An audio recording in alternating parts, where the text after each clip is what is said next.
नमस्कार. सत्यशिवाय ज्योतिष या यूट्यूब चॅनलवर मी तुमचं सगळ्यांचं स्वागत करते. आज आपण 5 ऑगस्ट ते 11 ऑगस्ट या आठवड्याचे राशी भविष्य बघणार आहोत. श्रावणातला पहिला सोमवार सुरू झाला आहे, तरी तुम्ही शिवलिंगाची पूजा कशी करायची त्याचा व्हिडिओ मी चॅनलवरती अपलोड केला आहे, तो तुम्ही नक्की बघा. चला तर मग कर्क राशीचे आठवड्याचे राशी भविष्य बघूयात. कर्क राशीच्या 6व्या घरात बुध आहे. या आठवड्यात तुम्हाला तुमच्या क्रोधावर नियंत्रण ठेवायचे आहे, नाहीतर तुमची बनलेली कामे पण बिघडतील. तसेच तुमच्या वाणीवर तुम्हाला कंट्रोल ठेवायचा आहे. कोणालाही फटकळ काही बोलू नका, त्यामुळे नाती बिघडतील. कर्क राशीच्या व्यक्तींनी या आठवड्यामध्ये करिअरवर लक्ष दिले पाहिजे. करिअरच्या दृष्टीने अनेक संधी तुमच्या समोर येतील. तुमच्या मतावर तुम्ही ठाम राहा. नोकरीत कामगारांकडून तुम्हाला उत्तम साथ मिळेल, त्यामुळे तुमची कामे वेळेत पूर्ण होतील व त्याचा फायदा तुमच्या इन्कममध्ये तुम्हाला होईल. तुमच्या प्रमोशनचे चान्सेस आहेत. तुम्ही केलेलं काम हे तुमच्या वरिष्ठांना आवडेल, त्यांच्याकडून तुमचं कौतुक होईल. व्यवसायातही तुम्ही मोठे निर्णय घेणार आहात. तुमच्या ओळखीच्या माणसांकडून तुम्हाला बाहेर देशातून प्रोजेक्ट मिळण्याचे योग आहेत.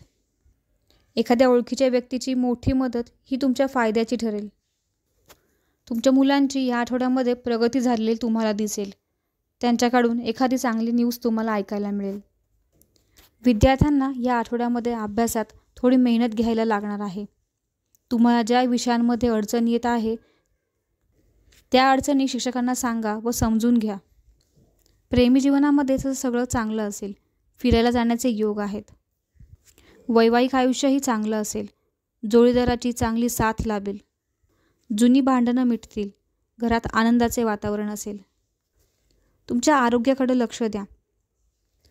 छोट्या आजारांकडे दुर्लक्ष करू नका, नंतर तेच आजार मोठे होतात. दातदुखी, पोटाचे आजार तुम्हाला या आठवड्यामध्ये संभवतील. वयस्कर व्यक्तींनी फिरायला जायचे टाळा, नाहीतर आरोग्यावर दुष्परिणाम होतील. वातावरणामुळे गळ्याचे इन्फेक्शन, सर्दी, खोकला असे आजार संभवतील. पाण्यात जास्त काम करू नका. मन शांत कसं राहील त्याचा विचार करा. वाद, चिडचिड टाळा. निगेटिव्ह विचार करणे टाळा. बाहेर चालणे, लोकांशी बोलणे, पुस्तके वाचणे किंवा TV बघणे यात तुमचा टाईम घालवा. तर ही होती कर्क राशीबद्दलची माहिती. जर माझी माहिती तुम्हाला आवडली असेल तर चॅनलला नक्की लाईक, शेअर आणि सबस्क्राईब करा. त्यामुळे अशीच चांगली माहिती तुमच्यापर्यंत पोहोचवायला मला प्रोत्साहन मिळत राहील. धन्यवाद.